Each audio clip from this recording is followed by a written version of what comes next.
A Paraná Educativa, AM 630 apresenta Justiça para Todos. Tudo o que você precisa saber sobre a justiça. Um programa produzido pela Associação dos Magistrados do Paraná. Olá, boa tarde para você, ouvinte da Rádio Paraná Educativa. Eu sou Jéssica Camille Alves e começamos aqui na M630 mais uma edição do programa Justiça para Todos. E hoje nós vamos conversar aqui no programa da Mapar com o promotor de justiça, o Dr. André Vieira Saraiva de Medeiros. Ele traz para você, ouvinte, mais informações sobre um assunto muito interessante, como funciona na prática a averiguação de paternidade. E caso você, ouvinte, tenha alguma dúvida a respeito desse tema, participe aqui com a gente por meio do nosso Facebook. No inbox, procura lá Justiça para Todos, programa de rádio da Amapar. Quero cumprimentar aqui o Dr. André. Boa tarde, doutor, e muito obrigada por aceitar nosso convite. Boa tarde, Jéssica. Eu que agradeço o convite, poder falar com todos os ouvintes da Rádio Paraná Educativa de um tema tão importante que, só para iniciar nossa conversa, segundo o Censo Escolar de 2011, mais de 5 milhões de crianças não têm pai no registro de nascimento. E promover um direito da dignidade da pessoa, da personalidade, é indispensável a informação da população como forma de resolver essa situação de tantas crianças sem pai no registro. Com certeza. E, doutor, para a gente dar início, então, à nossa conversa, o senhor poderia primeiramente explicar para os nossos ouvintes, em linhas gerais, o que é essa averiguação de paternidade e como que acontece na prática esse processo? Jéssica, toda vez que uma criança nasce, o pai e a mãe vão até o registro, né, registro civil, fazer esse reconhecimento, fazer, na verdade, o registro de nascimento dessa criança. Comparecendo somente a mãe, é obrigação do oficial do cartório indagar dessa mãe quem é o pai dessa criança. Se for uma hipótese de presunção legal, como no casamento, essa criança nasceu fruto de um casal que é casado, basta que a mãe compareça sozinha, mesmo com a ausência do pai. Ela pode levar a certidão de casamento, que comprova a relação deles de casamento, e ela consegue registrar tanto o nome da mãe quanto do pai. Mas digamos que esse filho seja fruto somente de uma relação esporádica, que os pais namorem. Então, nessa situação, não há uma presunção. A mãe comparecendo sozinha no cartório, é obrigação do oficial indagar da mãe quem é o suposto pai. A mãe não é obrigada a falar o nome do suposto pai, mas aqui fica a orientação, e isso que a gente tem esse dever na rádio, né? Que é um direito da criança. Então a mãe, sempre que souber, sempre que ela tiver dados desse suposto pai, ela passa para o oficial. Uma vez dando lá as indicações de quem é o suposto pai, cria-se esse procedimento chamado de averiguação de paternidade, que é um procedimento extrajudicial. Ele não é uma ação judicial, ele é um procedimento administrativo. Como é que o cartório faz? Ele gera esse termo de indicação de paternidade, do nome que a mãe indicou, vai até o juiz que trabalha na vara de registro público. E dentro da vara de registro público, nós vamos tentar localizar o suposto pai que a mãe indicou nesse procedimento, que é um procedimento extrajudicial. Com os dados do pai, se não tiver o endereço, a gente procura nos sistemas oficiais de busca. Uma vez localizado o endereço, vai uma carta, uma intimação para esse pai, para ver se voluntariamente ele reconhece a paternidade que é imputada para ele. Ele reconhecendo, falou, não, efetivamente eu sou o pai, é feito o registro de nascimento. Se ele se recusar ou se ele negar dentro desse procedimento, só pode ser feito de forma voluntária. Então, se o pai reconhecer, procede. Se ele não reconhecer, esse procedimento administrativo ele é encerrado e daí é necessário o ajuizamento de uma ação, que é chamada de investigação de paternidade. E, doutor, todo esse processo ele pode ser realizado somente pela mãe da criança? Como que isso funciona daí? Enquanto a criança é incapaz, né, enquanto criança e adolescente, quem faz esse procedimento, quem toma o início é a mãe ou o representante legal. Eventualmente, se ela estiver na guarda de uma avó, de um avô, ele que pode dar início, e também o Ministério Público. E, doutor, daí, pegando aquela situação que o senhor colocou, caso o suposto pai não reconheça a paternidade, e como que a mãe pode recorrer daí ao judiciário para começar essa ação, que é uma investigação de paternidade daí, Perfeito. Né? Então, Jéssica, isso é muito importante. Eu acho que que é onde surgem as maiores dúvidas, né, dos nossos ouvintes, a gente não pode confundir esse procedimento inicial, que é uma averiguação, que tem início lá no cartório, que é um procedimento administrativo. Então, todo aquele primeiro contato com o suposto pai, a tentativa de localizá-lo, tudo de forma administrativa, não tem ação. Esse pai foi localizado e mesmo assim se recusa ou ele tem dúvida. Né? Muitas vezes o pai fala, não tenho certeza que eu sou o pai, eu não vou reconhecer voluntariamente. Uma vez que isso ocorreu, o que é necessário? O ajuizamento de uma ação. Daí essa ação é a ação tradicional, com todos os trâmites e burocracias de qualquer ação. Então é necessário que a mãe procure um advogado, ou a Defensoria Pública, ou até mesmo o Ministério Público, né? Os promotores podem entrar com essa ação. E daí dentro dessa ação, o pai vai ser citado por meio de um oficial de justiça com a possibilidade de ele se defender. E contestar, eu não sou o pai, eu não tive relação sexual com essa mãe. E dentro desse processo vai ser admitida todos os meios de prova. Hoje o principal meio de prova é o exame DNA.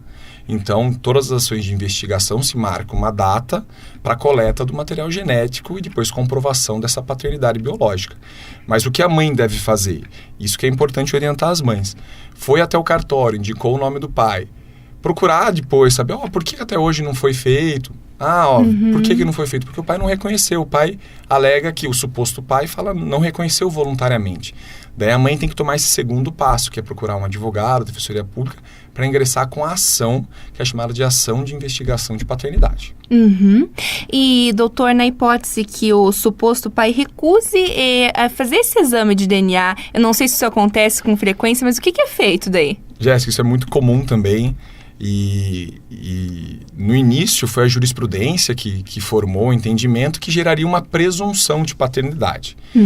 Hoje a própria lei foi alterada e há uma presunção legal, a própria lei prevê. Então, como que funciona? Entrou com a ação de investigação, o pai foi citado, apresentou defesa, contestou. O juiz, como um dos meios de prova, vai marcar uma data para a coleta desse material genético, o exame de DNA. O pai é intimado, a mãe é intimada, a criança é intimada para comparecer no laboratório. Se o pai, mesmo intimado e sem nenhuma razão, injustificadamente não comparece nessa data para coleta do material, a partir daí surge uma presunção de que ele seja pai. E lógico que essa presunção ela é apreciada junto com todas as demais provas que vão ser produzidas dentro desse processo. Então, por exemplo, juntada de fotos, juntada de testemunhas, pessoas que não, realmente eles eram namorados, eles tiveram um período de convivência. É muito interessante que muitas vezes as pessoas são muito parecidas fisicamente. Então, muitas vezes a gente ouve testemunhas e fala, não, a criança é a cara do pai.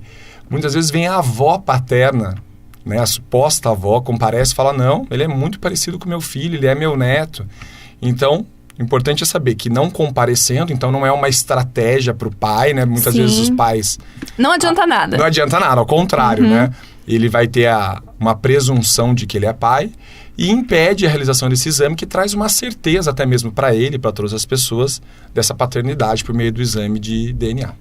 Doutor, eu acho interessante a gente destacar para os nossos ouvintes que toda essa questão do exame de DNA, caso haja dúvida do suposto pai sobre essa paternidade, pode ser também combinada entre a mãe e o suposto pai. Antes, a gente não precisa também envolver necessariamente o judiciário nessa questão, né? Perfeito, Jéssica. Na verdade, assim, a gente presume-se que o que chega até o fórum é para ser exceção. Pessoas que não conseguem por meio de um diálogo, pessoas que têm dificuldade de comunicação. Porque o que se espera é que quando a mãe procure o pai, nasceu um filho daquele relacionamento, o pai tendo dúvida, pode esse casal, o pai, o suposto pai e a mãe, junto com a criança, irem sozinhos para um laboratório. Hoje existem muitos laboratórios que fazem esse exame, o custo é muito mais baixo do que foi no passado, e para as pessoas que não têm condições, hoje o Tribunal de Justiça tem convênio com laboratórios, então dentro da Justiça é gratuito para essas pessoas que não têm condições. Mas mesmo aqueles que não querem fazer por meio do Poder Judiciário, querem fazer extrajudicialmente, né, por meio de um acordo, há muitos laboratórios e hoje o custo é muito mais acessível do que era no passado. Popularizou esse exame em razão da demanda, né? São milhares de exames que são feitos anualmente aqui no nosso estado.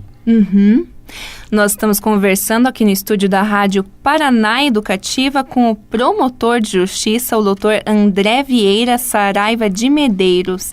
Ele traz para você, ouvinte, mais informações sobre um assunto muito interessante, a averiguação, e também estamos falando sobre a investigação de paternidade. E você, ouvinte, sempre pode participar aqui com a gente, dando a sua opinião, falando a sua dúvida ou até mesmo sugerindo algum tema aqui para o nosso programa por meio do nosso Facebook. No inbox, procura lá Justiça para Todos, programa de rádio da Amapar. E, doutor, quais são os direitos do filho após ter a paternidade reconhecida? O que acontece daí após esse primeiro momento? Jéssica, assim, o primeiro direito que é intuitivo é a alteração do assento para incluir o pai, incluir o sobrenome paterno. E fora isso, o principal é toda a proteção que essa criança ganha da linha paterna, os avós, ou seja, tem todo um acréscimo familiar da linhagem paterna. Agora tem as consequências jurídicas, que também as pessoas têm muita curiosidade, que é o direito sucessório, né? A partir do momento que é feito o registro, a criança passa a ser herdeira desse pai. O direito à pensão alimentícia, de poder ingressar com uma ação para fixar um valor a ser pago. O valor dos alimentos é sempre com base no binômio alimentar, que é necessidade e possibilidade. Então, uma vez feito o registro, nasce. Há também, e isso que também tem que ficar claro para os pais, uma vez feito o registro, o pai tem esses deveres, que é o pagamento de pensão, mas também tem os direitos, que é o direito desse pai poder ter convivência com o filho, que é o direito de visitas e o direito de convivência familiar. O estabelecimento da guarda, esse pai pode reivindicar uma guarda compartilhada, ou a guarda pode ser unilateral para um ou para outro. Então, há uma gama de direitos que surgem, que a gente fala que são decorrentes do status de filho. Então, a partir do momento que é feito o registro, gera essa gama de direitos, que é o direito sucessório, o direito à pensão alimentícia, o direito de alteração de nome. Então, é muito importante, é um direito que as crianças efetivamente devem buscar e as mães têm que incentivar e não desistir. Esse direito pode ser feito, ele é imprescritível a qualquer momento, inclusive pós-mortem. Muitas vezes esse pai falece e as mães acham, infelizmente não. É possível entrar com essa ação de investigação de paternidade em face dos sucessores, né, do falecido, como forma de regularizar, de essa criança poder ter um pai no registro. Então é um direito importantíssimo que deve ser buscado e orientado à população. E, doutor, nas situações em que o reconhecimento de paternidade ele acontece durante a idade adulta, a gente vê muitas situações como essas, né? Até que as mães não quiseram correr atrás de todo esse processo e os filhos têm esse interesse. O filho ele pode requerer daí do pai as pensões que não foram pagas? Como que isso vai funcionar daí? Então, Jéssica, isso a gente que trabalha na área de família é muito interessante, porque essa busca pela sua origem biológica, ela é uma busca constante. A gente verifica muitos casos que a criança, enquanto estava ali sob o poder familiar da mãe, não acabou entrando com essa ação. E muitas vezes na fase adulta, ela procura de todas as formas, vai no judiciário, tenta localizar o suposto pai. Sempre que o tempo dificulta, né? Quanto mais você demora para entrar com essa ação, menos dados você tem quanto suposto pai. Mas isso é possível, então uma pessoa adulta pode ingressar com essa ação a qualquer momento. Agora, a questão da pensão é importante, independente dela ser adulta ou criança. Você só pode cobrar os alimentos a partir do momento que você fez o reconhecimento, passou a incluir o registro desse pai na certidão. E mais do que isso, você criar um título, que a gente chama um título judicial, né, um acordo homologado judicialmente, que fixe um valor que possa ser cobrado judicialmente. Então, não é possível valores pretéritos, porque não existia esse título. Então, independente de ser criança ou adulto, valores pretéritos não podem ser cobrados. Mas a partir do momento que houve o reconhecimento, surge a possibilidade de você entrar com uma ação judicial ou muitas vezes por meio de um acordo estabelecer um valor de pensão alimentícia. Por isso que é importante que as mães vejam isso o quanto mais cedo melhor, né, doutor? Sem dúvida. E, doutor, qual é o procedimento nas situações, também vou perguntar para o senhor se isso acontece com frequência, né, em que o pai quer reconhecer o filho, mas a mãe não quer autorizar, e como que isso funciona? Jéssica, enquanto incapaz, né, enquanto for adolescente e criança, o procedimento exige que quando o pai compareça, né, o suposto pai compareça no cartório para fazer o registro, que o oficial tenha o cuidado de pegar a anuência da mãe dessa criança. E por que exige esse procedimento da anuência? Para essa mãe confirmar que aquela pessoa que compareceu até o cartório efetivamente é o pai da criança. Agora, é lógico que pode existir uma recusa injustificada. Essa mãe, talvez por vaidade ou por alguma briga que ela teve com o pai ou por algum dissabor da vida, ela não concorda. Diante desse, digamos que ela não concorde, o pai insista, não, eu sou o pai mesmo. Nesse caso, o oficial encaminha um procedimento como se fosse um procedimento de dúvida para o juiz, e a gente vai ouvir primeiro a mãe dentro de um procedimento extrajudicial para ela que explique essa recusa, por que ela não aceita esse registro pelo pai. Se o fundamento que ela der tiver algum... não, eu estou recusando porque ele não é o pai, é uma outra pessoa. Ela pode eventualmente estar recusando porque falando, essa pessoa que compareceu aqui não é o pai. Daí é necessário que esse pai ingresse com uma ação de reconhecimento de paternidade. Então, aquela mesma ação que é de investigação, o pai pode ingressar em face do filho. É o pai que quer reconhecer que ele é o pai daquela criança. Então, daí, ao invés de ser feito na forma extrajudicial, é feito de forma judicial. Daí, dentro desse processo, a gente vai coletar o exame de DNA. Da mesma forma, quando a criança ingressa em face do pai, também é possível que o pai ingresse em face da criança. E, doutor, quando há esse reconhecimento de paternidade, qual que é o tempo também, em média, né, para a criança ser registrada no nome do pai? Para todos esses trâmites que o senhor falou, assim, eles serem realizados? Jéssica, sempre que for de forma extrajudicial, é muito rápido. Então, digamos que a criança está registrada apenas no nome da mãe, mas o pai reconhece, combina com a mãe, não, vamos até o cartório, realmente eu aceito, eu assumo essa paternidade. É feito na hora. Né? Lógico que eu não posso responder aqui por todos os cartórios, mas aqueles que eu trabalho, comparecendo ali no dia a mãe com o pai, na hora é feita o assento, a alteração do assento para incluir o pai. Se for por meio desse procedimento administrativo da averiguação, é o tempo de localizar o suposto pai, que muitas vezes a gente tem um pouquinho de dificuldade dos endereços, né? A mãe muitas vezes não consegue qualificar muito bem, mas ele também comparecendo e falando que é o pai, o juiz manda um mandado de averbação e também é muito rápido. O que demora um pouquinho mais são as investigações, as ações propriamente ditas, porque essas têm todo um trâmite de citação, de exame de DNA. Então essas ações a gente não consegue assim mensurar, não tem um prazo muito... O que eu posso afirmar é que, havendo boa vontade das partes, ela é muito rápida. Hoje em dia são ações prioritárias e nas varas tramitam sempre de forma mais séria possível, porque é um direito muito importante dessas crianças. E, doutor André, quando é reconhecida a paternidade e se gera também esse dever da pensão, dos alimentos, uma dúvida muito comum das pessoas é como que é calculado esse valor da pensão? Como que isso funciona na prática? Jéssica, a pensão alimentícia ela tem como fundamento um binômio, que é a necessidade e possibilidade. É a necessidade da criança, ou seja, quanto aquela criança precisa para ter suprir as suas necessidades básicas e também o seu lazer, quanto aquela criança precisa para a sua própria subsistência. E a possibilidade de quem paga. Porque muitas vezes, é lógico que a criança tem uma necessidade muito grande, mas a possibilidade de quem paga é pequena. A pessoa está desempregada, a pessoa está registrada com salário baixo. Então, a gente usa esse binômio. Então, a análise desse binômio, que é quanto um pode pagar e quanto o outro precisa, é o que norteia o juiz na fixação da pensão alimentícia. E existe também um princípio, que é da proporcionalidade, que é o que baliza esse binômio.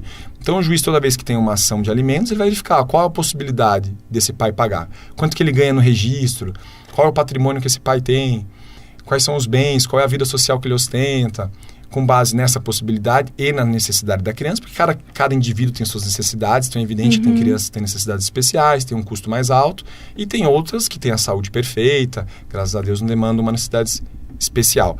E esse binômio é o que vai balizar. Então esse mito popular que é 40%, que é 30%, isso é lógico que pode ser uma baliza, uma coisa que acontece em muitos processos, mas não é uma regra. O juiz não está vinculado a nenhum desses percentuais. Ele vai analisar no caso concreto. E outra coisa importante, que não é o fato da pessoa ser autônoma, né, aqueles que não têm registro de carteira, que vai afastar a obrigação alimentar. Então, é evidente que aquele que tem uma carteira de registro, um salário fixo, é muito mais fácil se calcular, porque vai ser um percentual do quanto ele ganha. Aqueles que são autônomos têm um pouco mais de dificuldade de se apurar, mas não vai gerar a exoneração ou o afastamento dessa obrigação alimentar. E, doutor, caso o juiz constate que realmente, por exemplo, o pai não tenha não possa pagar essa pensão, os avós também podem ser acionados, né? Perfeito, Jéssica. É uma situação excepcional, né? Eu gosto de deixar bem claro isso para os nossos ouvintes, Porque para os avós é sempre ainda mais difícil, né? Porque eu brinco, a pessoa chega já numa idade avançada, muitas vezes já teve que arcar com todos os custos dos seus filhos, chega numa idade que a gente tem um pouquinho mais de dificuldade, até por questões de saúde, e pode ser surpreendido com uma ação alimentícia. Mas é possível, os avós têm esse dever legal de contribuir na impossibilidade dos pais arcarem sozinhos. De maneira subsidiária, os avós podem ser acionados para pagar a pensão alimentícia para os netos. Isso é possível. E como que o Poder Judiciário decide também a questão da guarda, doutor? Acho que isso também é uma outra questão que gera bastante dúvida, né? Como que fica decidido se a guarda fica com a mãe, com o pai, se é uma guarda compartilhada? Qual é a regra? Jéssica, houve uma alteração legislativa. No passado, a regra eram as guardas unilaterais, ou seja, o pai ou a mãe tinham a guarda e o outro tinha apenas um direito de visita. E o que se percebeu na prática é que gerava um estado meio que de posse. Aquele que era o guardião unilateral, ele se sentia quase que um senhor absoluto do destino do filho. Pouco espaço permitia a quem não era guardião. Com a alteração legislativa, isso é muito importante os ouvintes saberem, hoje a regra é a guarda compartilhada. É lógico que a guarda compartilhada não significa que todas as decisões serão tomadas conjuntamente, porque na prática isso é inviável. Mas permite que ambos os genitores exerçam o poder familiar na sua plenitude. Então o juiz estabelece como regra essa guarda compartilhada, fixa um lar referencial, ou seja, dentro daquela família é feito um estudo psicossocial, a equipe técnica, por psicólogos, assistentes sociais, fazem um estudo daquela unidade familiar e verificam, a criança está mais acostumada com a mãe, mais acostumada com o pai, desde que eles se separaram, ela continua morando com a mãe. Então, nesse modelo familiar, o referencial de residência vai ser da mãe, mas a guarda é compartilhada. Então, as grandes decisões, as decisões importantes para o futuro daquela criança vão ser tomadas conjuntamente. Sempre que houver alguma divergência, o Poder Judiciário pode ser acionado para tentar dirimir essa dúvida, mas a regra é a guarda compartilhada. Existem situações excepcionais que ainda se utiliza a guarda unilateral.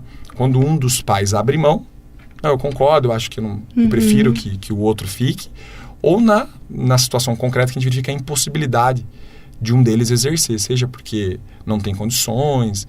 Então, há situações ainda que se usa a guarda unilateral, mas a regra é a guarda compartilhada e sempre buscando a divisão igualitária de convivência, o máximo possível dentro daquela unidade familiar e distribuir o tempo de convívio entre pai e mãe. E, doutor, quando a gente fala nessa questão de paternidade, né, que a gente está conversando aqui hoje, a gente tem escutado muito o termo paternidade socioafetiva. Afinal, o que é isso? Então, Jéssica, a família hoje não tem mais um modelo, né? Não existe um modelo padrão. A família ela vai se modificando, a sociedade se altera. Então é muito comum hoje a gente verificar crianças que só têm pai ou só têm a mãe, ou podem hoje ter 2 pais, 2 mães, casais homoafetivos. E uma das formas de paternidade, um dos vínculos que pode surgir como pai e filho, mãe e filha, é o afeto. É lógico que é um afeto qualificado, é um afeto que a gente chama, não é só carinho, porque carinho é o que todo mundo... Lógico que você pode ter uma relação com seu padrasto de carinho, mas não vai ser seu pai. A relação socioafetiva é uma relação mais qualificada de afeto que permite criar esse vínculo de pai e filho. O CNJ deu um grande avanço com o provimento que foi editado que possibilita esse reconhecimento de paternidade socioafetiva, inclusive pelos cartórios. É muito novo, né? Ainda tem muitas dúvidas, mas é importante as pessoas saberem que o pai socioafetivo ele tem os mesmos direitos do pai biológico.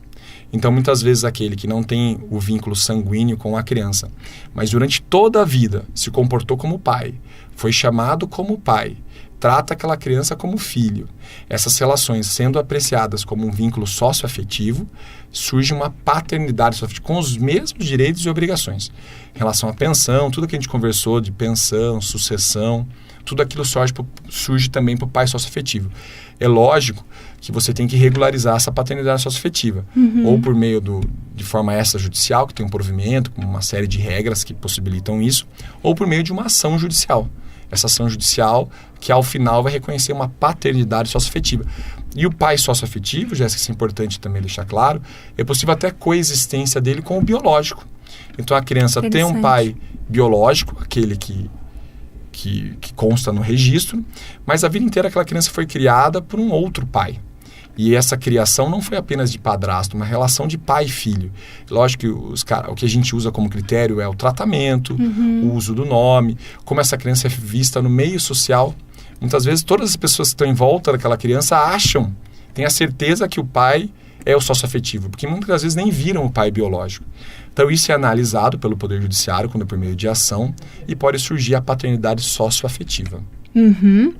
Doutor André, infelizmente nosso tempo está acabando, mas para a gente finalizar a nossa entrevista, eu queria pedir para o senhor falar um pouquinho para os nossos ouvintes dos desafios dos operadores do direito que atuam nessa área de família, com infância e juventude. O que é mais desafiador? Jéssica, primeiro assim, é um prazer, né, enorme trabalhar nessa área, porque a gente verifica que muitas vezes esses conflitos que surgem entre as famílias, muitas vezes uma conversa lá numa sala de audiência, a gente verifica assim, muitas vezes tem um problema de diálogo, alguma coisa mal resolvida, e numa audiência de conciliação, ali com a presença do juiz, do promotor, do conciliador, a gente consegue muitas vezes sanar uma desavença, algo que interfere na própria educação dos filhos. Em poucos minutos de conversa, a gente consegue resolver muitas questões. Mas o que me preocupa como operador de direito, e gostaria que nossos ouvintes tenham esse cuidado, é que sempre numa discussão entre pai e mãe tem as crianças. E elas muitas vezes são alvo principal disso. Então a gente acha que muitas vezes, como forma de punir o outro cônjuge, punir a pessoa que a gente conviveu, vai inibir um convívio, vai dificultar um convívio dessa criança com o pai e com a mãe, vai dificultar a convivência, o pagamento de pensão. E no futuro as sequelas dessa criança que viveu nesse ambiente conflituoso são enormes.